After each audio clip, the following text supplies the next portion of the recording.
Hey guys, welcome back to the Thought Bistro. We are back and we're talking about something a little different today. We're not talking about something or a book, but we're talking about a person. A person from whom we've drawn a lot of inspiration. A person whose talks we've heard a lot of over the past few weeks. That guy is Simon Sinek. So let's get into it. Here's talking about Simon Sinek.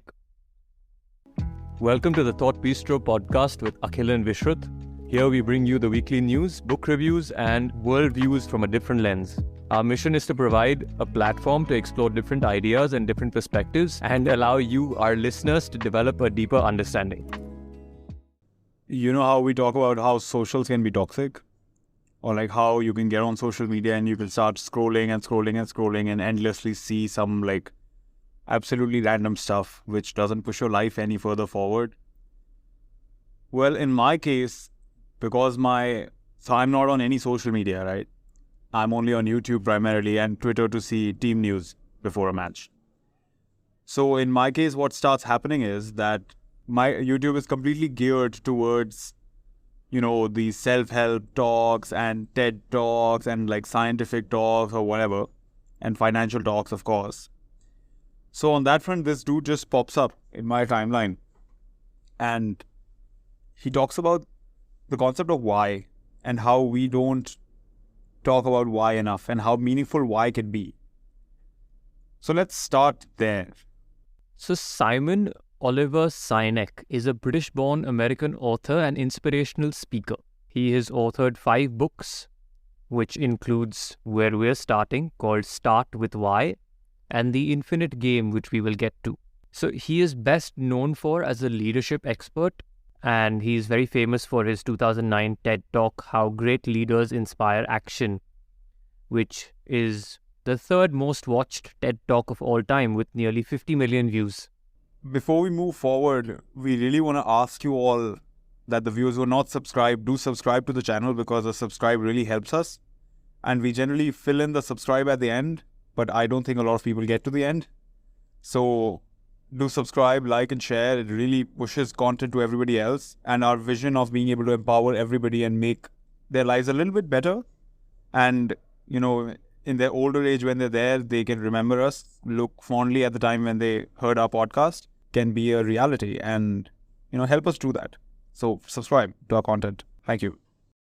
And thanks a lot to all of you who have been commenting and talking to us. I think over the past few weeks, I have seen a lot more of you reaching out to us. So thank you for that. And for those of you who aren't, come say hello. Let's have a conversation about anything you find interesting.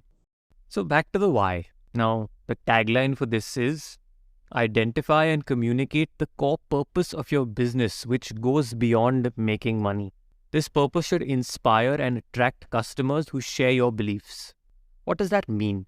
Anyone who's starting a business, you ask them why they're starting that business, and the most obvious answer is, well, we want to make money. We want to do something that sets up our family, us, our loved ones for their life. But is that enough? Is that going to drive you to being like, oh, this guy is a great businessman, or, oh, I really like this idea? That's not it, right? You like a company not because of, oh, it's making X amount of money, but because the idea is so brilliant that it inspires you to think differently. So he puts it in a he calls this concept the golden circle. And what he says is most companies are aware of what they sell. Some of them also know how they sell it. But a lot of companies miss the point of why they sell what they sell. And whenever the why is just driven by the market demands it, there needs to be money, he wants you to think of it in this manner, at least based on his TED Talk. He says, let's say tomorrow Samsung makes a car. You go there and you're like, why is Samsung making a car, right? I'm not going to buy a car from Samsung, which is a mobile phone company. Yet, we buy a phone from a laptop company. Every day, we buy earphones from a phone company, which used to be a laptop company. And I'm talking about Apple here, right? So Apple's vision statement or Apple's mission is not to provide you with the best laptop. It is not to provide you with the best phone. However, whenever you think of Apple, you always think, it is going to be one of the best and most reliable products that I can have. So he talks about this point He says people don't buy what you sell, they buy why you sell it. They do not buy your product for what it is, they buy your product for the vision that you are pushing forward. And he uses that example of Apple over and over and over again. However, we can think of it in any company's terms. So Apple's mission statement is to bring the best user experience to customers through innovative hardware, software, and services, and to make the best products on earth to leave the world better than we found it. Now, when you think of these things, they can make anything. And, people go in the morning and they line up in front of stores and they line up 3-4 hours before the launch. Those same people could come in a week's time and get it off the shelf without having to sit there. But they want to smack their chest and they want to say that, look, I got it first. That's how loyal I am to this vision, to the mission of making the world a better place. A lot of companies are missing this key secret ingredient where they go and they announce why they're selling what they're selling. If you want to think of a more topical example, something that just popped into my head again and again because we talk about it so much is ChatGPT. What was the vision that OpenAI had? Their vision was to transform the way people search. Their vision was to transform the way people interact with their computers.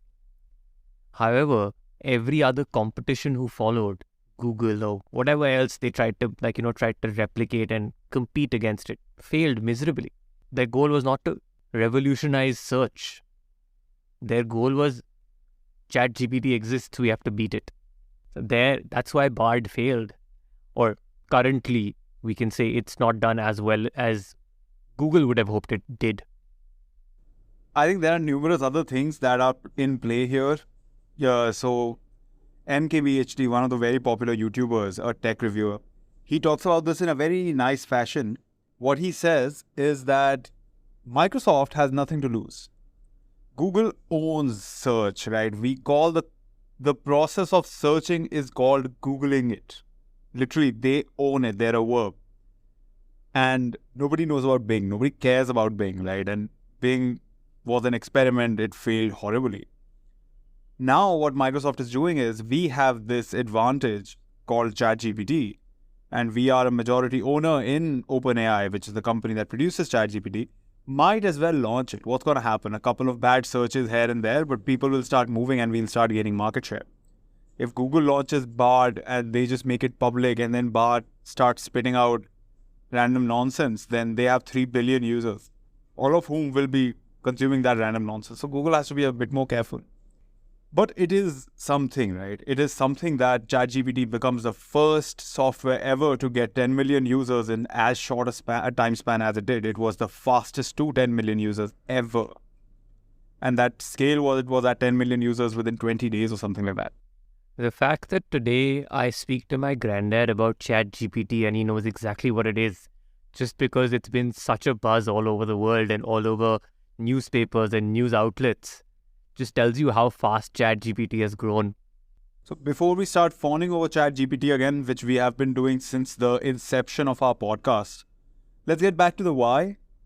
So Simon does say that it's not his opinion. It's not his opinion that why works or why is the most important ingredient.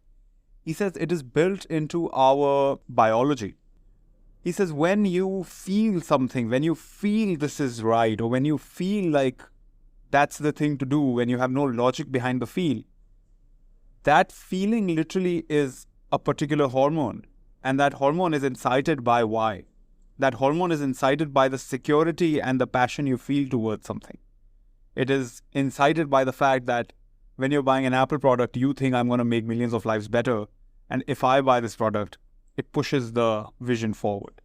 Or like Google wants to empower poor people, or Google wants to empower people who might not have as many resources to buy the highest end of computers. Hence the Chromebook revolution happened and now the Chromebooks are picking up.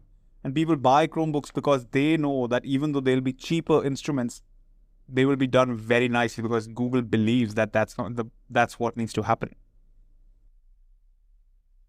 I think it boils down to a very important word, and that is passion. The passion always is the vision statement. It is always the why. I don't think anybody's passion is, oh, I want to make money. I don't think anybody can say, oh, I'm just passionate about making money. That's not what drives your passion. Money is just a byproduct. I think an Indian movie said it very well, that chase excellence, not success. When you chase excellence, success will come running after you. So it just boils down to that. The excellence is achieving that why. That's what drives the entire process together. So that's where you should start. That's where you should focus. That should be your number one item on your checklist. I've been consuming this one podcast like crazy, and I really recommend it to anybody listening to this, because I feel like the kind of consumer we will attract will be very similar to the kind of consumer they are attracting. The podcast is called The Diary of a CEO. And in that podcast, different leaders of different organizations or different leaders in their particular fields, they come to the podcast and speak to the host of the podcast. Something very interesting and something very consistent in that podcast is that each leader of their organization, of their software experience, of their hardware experience, of some product that they offer, has a very strong reason behind why they're offering that product. It is never just, I saw an opportunity in the market to make something, so I made it. Right? It is never that. These are ultra successful people who are generally driven by some kind of a vision that they're trying to forward.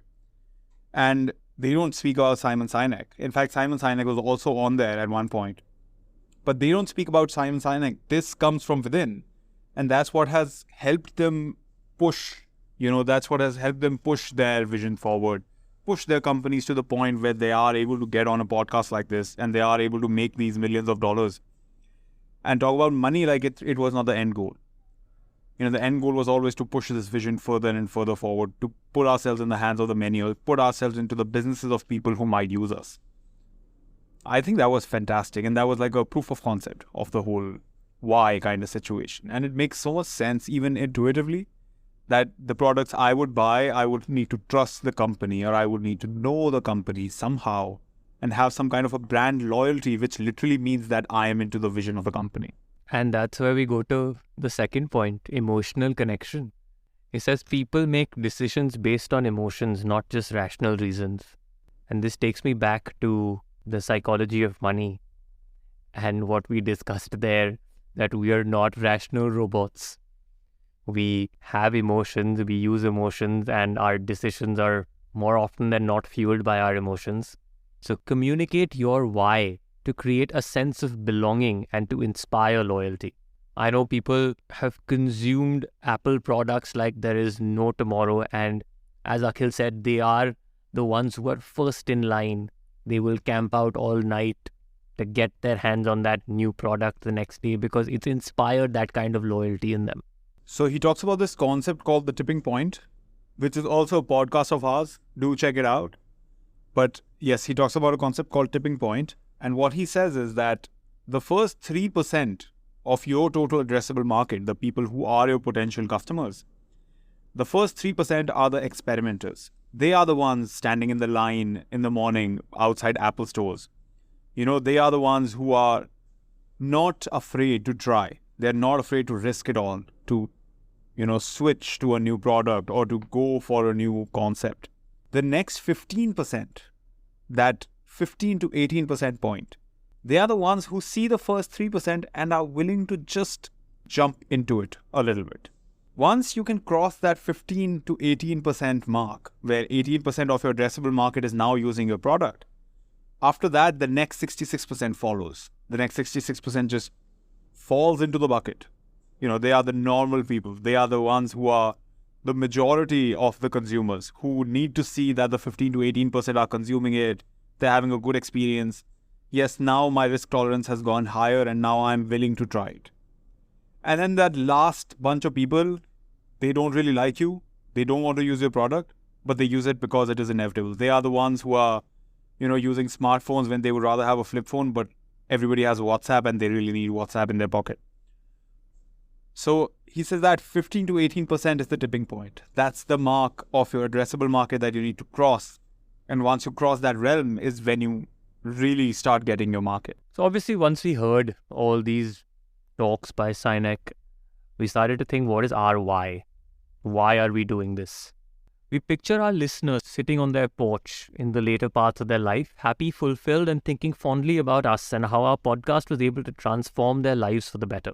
I know it sounds hella corny, but this is what we think we would like to do, and we hope that we're able to impart this to you through what we speak, through what we try to convey, and we hope that the stuff that we bring to you does have even a 0.1% value add to your life and something that makes you think about us fondly whenever you do think about this podcast. Simon Sinek talks about visions, right? And he talks about visions that different companies have. And most of the visions that companies have are, we are the best. We aspire to be the best in our field. Or we have the best phone or the best laptop or the best XYZ product in the market. He asks, what do you mean by best? Who defined best? Who gave you the title of best? And in what timeline is that the best? There's so many arbitrary constraints that would hold you off from saying you're the best or the cheapest or, for how long. So from here, we get into this book, right? And the name of his book is Infinite Games. And what he talks about is there are two kinds of games. There's a finite game and there's an infinite game. In a finite game, we have given number of players, we have given amount of time, we have given set of rules that everybody is following, and there is an end. And when the game ends, somebody's winning or somebody's losing, right? Think about a sport, any sport, football, basketball, hockey, cricket, whatever you want to watch. They're all examples of a finite game. They are the same. Each person is well aware of the rules before they start the game. They know what is the start and what is the end, and they both have a clear aim to win the game. The other kind of game is the infinite game. Now, what is an infinite game? This is something with no beginning and no end, and the rules are constantly changing. And the biggest part, I think, what defines the infinite game and what is the clear distinguisher is you're not playing against an opponent.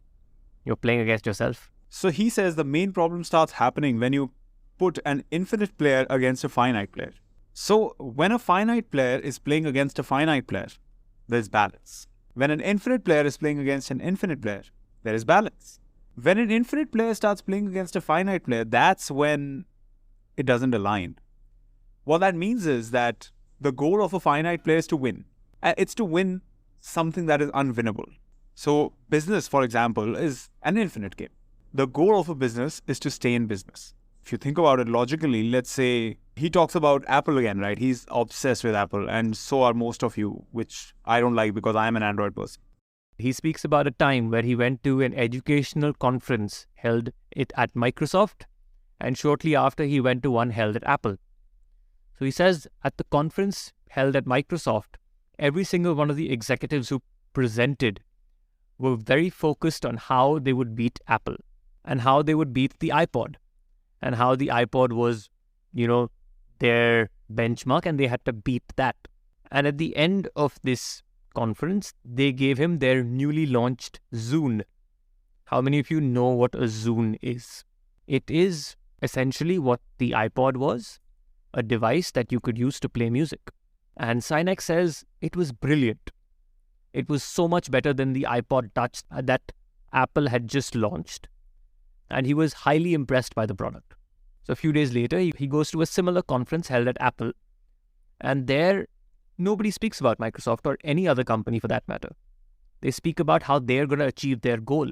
They only speak about education and how they can improve education. So he says, I was sharing a cab with an Apple executive when we were leaving the conference, and I said, Microsoft has launched the new Zune and I got my hands on it and it is amazing. It's so much better than your iPod Touch.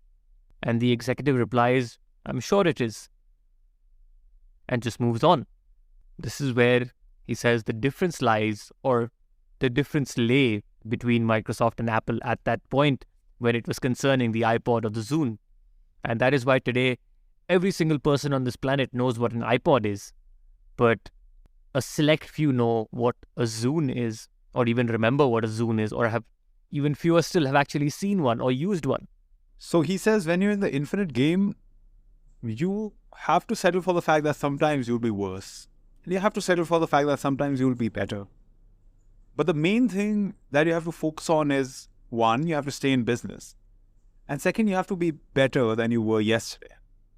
And as long as you keep doing that and you continue to stay in business, if the other person is only focused on you, if the other person's target is, vertically oriented towards your product, then the other person will eventually fall out and you will be the only one running. And this is very evident, especially if you think of the mobile phone market. Every day new mobile phones pop up and every day there are new companies. And all those companies, some of them are targeting looking like an iPhone or looking like a Samsung or having 3 cameras, 4 cameras, 5 cameras, 6 cameras. Now there are, eventually the whole phone will just be one hell of a circular thing with 15 cameras behind it. And on the other hand, people will continue to buy the iPhone and Samsung phones, and they'll continue to buy the Pixels because, they can advance just cause. I found this very interesting, The whole concept of being able to view the game for what it is and being able to view the game as if my product today is better than my product yesterday and my product tomorrow will be better than it is today. That is what we aim to do with our podcast, right? Every episode we try to get feedback. We try to, involve the viewers. We try to ask people, are you liking it? Are you not liking it? What else would you like to see? And we try to implement that. And we're trying to go on YouTube. Now people are telling us to have video podcasts, which we might soon start doing. With the phone cameras being what they are, we are kind of limited at the moment, but we'll get to video podcasts as well. So I think that's the viewpoint, especially when it comes to business terms. It's about just keep going. Just keep breathing, stay afloat, and you'll cross the ocean. I think just to summarize it all, the infinite game speaks about longevity, and the finite game is just, you achieve a goal and that's it. That's not how it works. Life is a series of steps that you take. You move from one goal to the next, and that's where this whole term infinite comes from. You have to have a series of battles in the war, and there are certain battles that you will lose. But at the end of the day, you have to focus on the larger picture. The larger picture is the war, and you have to still be fighting that war at the end of the day. And who is it that you're fighting? You're fighting yourself. So this fits very well in investments as well. When you talk about a long-term time horizon investments, then you hear somebody say, I bought XYZ crypto coin, I bought XYZ NFT, or I bought XYZ stock. My stock gave me 20% return in a time span of 2 days, right? And then you hear them out and suddenly you feel so left out. That, man, I might not be outperforming this person, or I might not be outperforming that person. And then you think about index funds. An episode that we have done, please do listen, that's like a revolutionary one. But when you talk about something like index funds where you get 10% a year and over a very long time horizon, it will even out to 10%. Some years will be bad, some years will be good. Some years, you'll find it difficult. All you got to do is stay the course, keep punching in a little bit of money every time you get a paycheck, stay the course, and 20 years later, 30 years later, you have unthinkable amounts of money. Again, you are in it for the infinite game. The infinite game is, I'll just keep doing what I'm doing. I'll be better tomorrow than I'm today. I keep putting in this money. My money keeps increasing. My wages keep increasing, or my business keeps doing better and better. And I keep increasing my portfolio size, irrespective of whatever somebody else is doing. You speak about cryptocurrency, and recently someone came up to me and they were like, there's something called a shit coin, which are these very small valued coins, and they just pop up here and there. And they said someone they knew turned $250 into $1 million in half an hour, 35 minutes, something like that. This was said obviously with a lot of pomp and deserves it because it's brilliant. But think about it the other way. How many instances are there of people turning $1 million into $200 in that time span? Because if it can work one way, it can always work the other way. And funnily enough, speaking of index funds, I'd got some data recently which I put up on my LinkedIn as well. And they said 55% of actively managed mid and small cap equity funds gave lower returns than their benchmark S&P BSE 400 mid small cap index. This is for India, which the BSE is the Bombay Stock Exchange. And 87% of active large cap schemes failed to outperform the S&P BSE 100. This is during 2022, the year that just passed. So it just further ratifies all the data we presented to you during our index funds episode. It drives home the point that we are making here today. Think about all the ups and downs that happen, and there'll be people telling you, oh, you should do this, oh, you should buy this, sell this. This is the time to do this. This is the tip I have received to do X, Y, Z. But at the end of the day, when just keeping your money in a certain place is giving you that, or giving you a higher return, why are you even bothered? Why are you making that much effort when that's not required? Because you have to think of the larger picture. It's not about, oh, I want to make 500% returns. But it's about, why have you started investing? What is the reason you're getting into it? I'm going to link just cause back into this. So why index funds are popular is a very interesting story, right? So there was this fellow called John C. Bogle. And this guy was obsessed with the fact that a normal investor should not be paying so much money in fees to mutual funds and should not be paying so much money to hedge funds in fees. And he was obsessed with the fact that a normal investor, if they just buy the market, which is the top 500 stocks in the US or the top 1,000 stocks in the US or the top 1,000 stocks in the world, will outperform these guys over the long run. This guy went on to build this firm called Vanguard.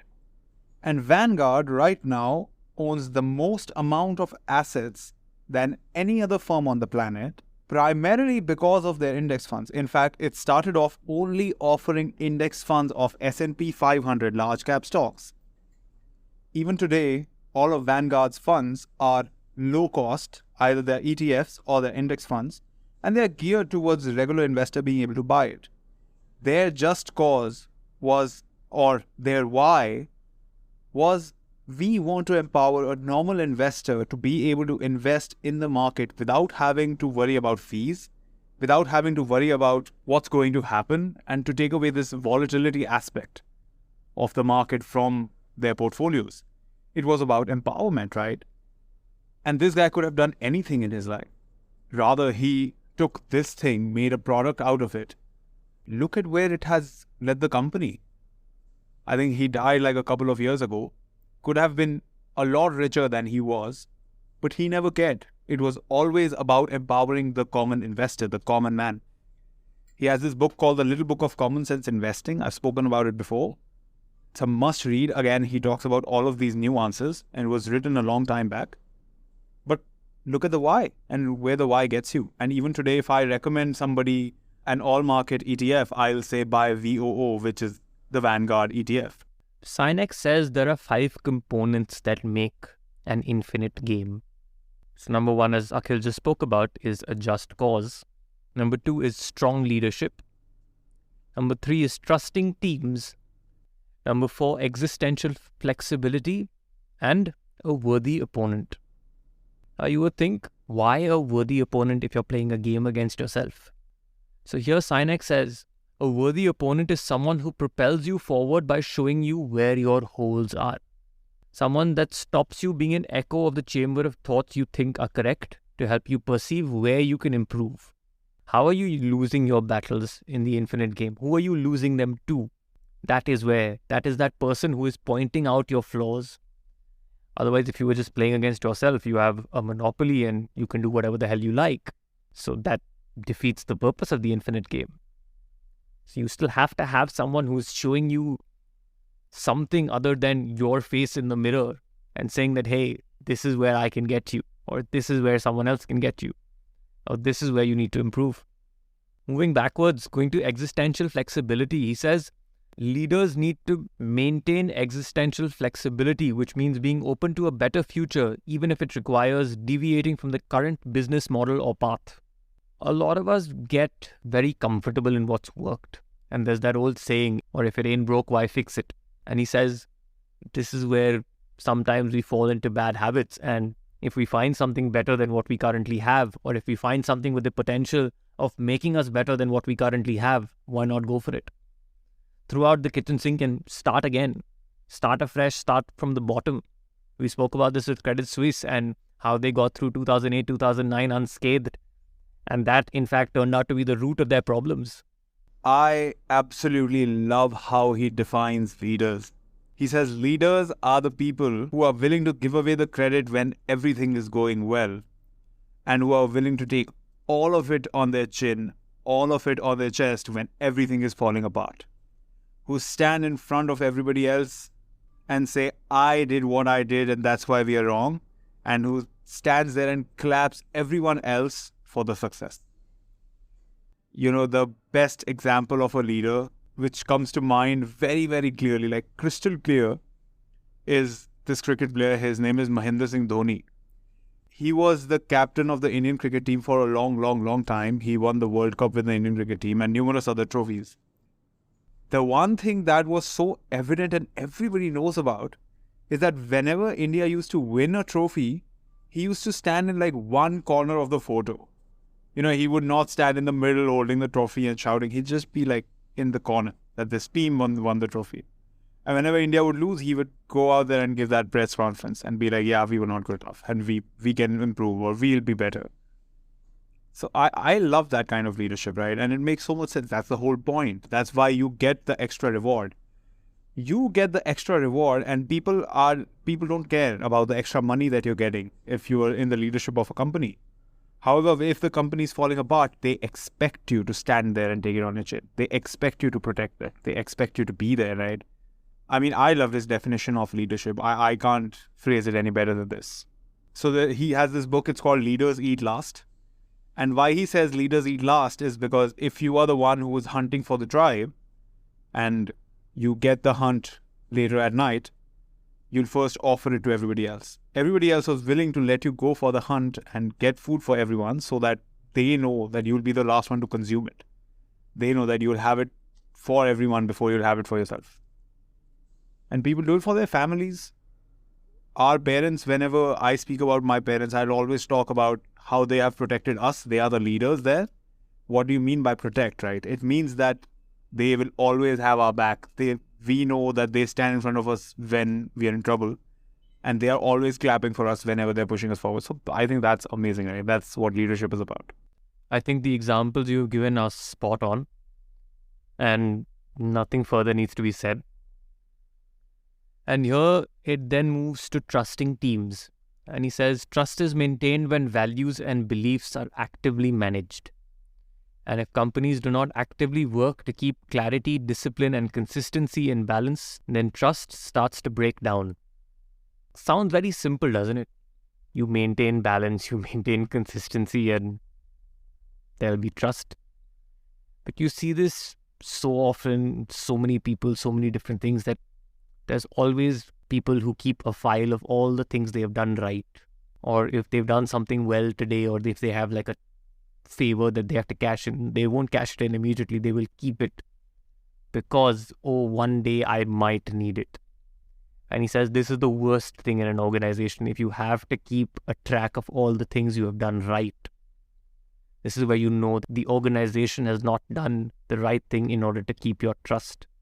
You're so scared about being pointed out and being told you're wrong that you're keeping a track of every single thing you've done right. So create an environment where being wrong is okay. Obviously, you can't have somebody who's making mistakes repeatedly and you have to deal with people messing up.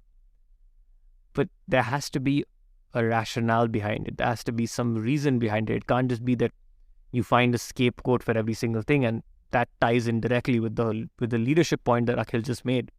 So if you are a great leader, you will find ways to make your team trust you, and obviously there are weak links that have to be replaced, but they're not going to be scapegoated. They're not going to be thrust in the limelight when things go wrong. On the contrary, they're going to be only thrust in the limelight when things are going right.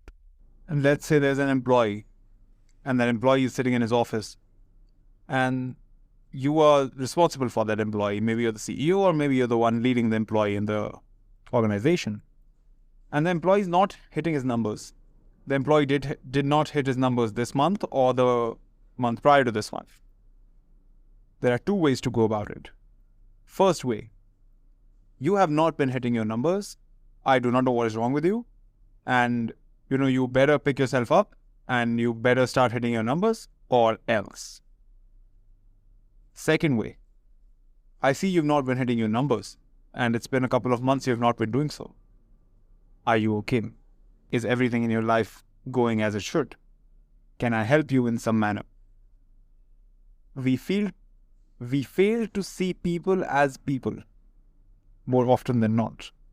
And especially because the systems have been built such way, right? The systems have been built on hierarchy, and the systems have been built on he's just an employee.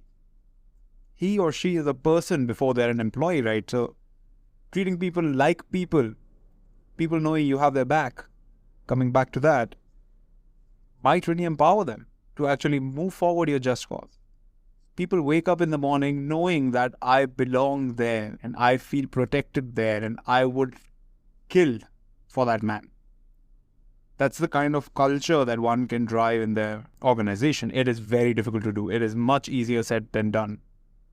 But a little bit of empathy might really go a long way, especially in a culture-driven society. So that was our 2-bit on what we have learned from Simon Sinek. I hope we made sense.